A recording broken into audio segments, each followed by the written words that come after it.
আর যে খবরে এই মুহূর্তে নজর রাখবো, সব নথি থেকেও তালিকায় নাম বাদ। অ্যাপিলেট ট্রাইব্যুনালে দ্রুত শুনানির আর্জি, মহিলার আর্জিকে মান্যতা সুপ্রিম কোর্টের।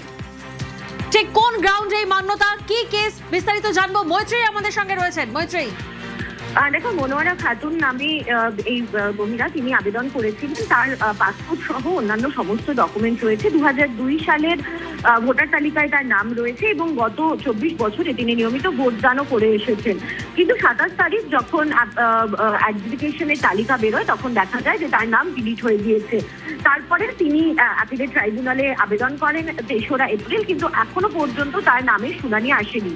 অথচ তার 29 তারিখে তার ভোট রয়েছে এবং 27 তারিখে নাম ওঠার শেষ দিন।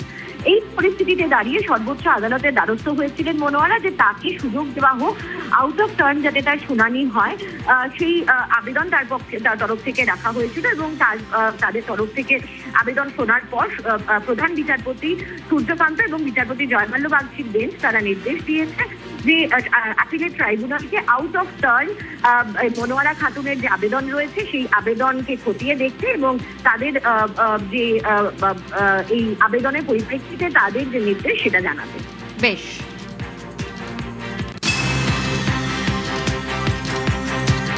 News flash.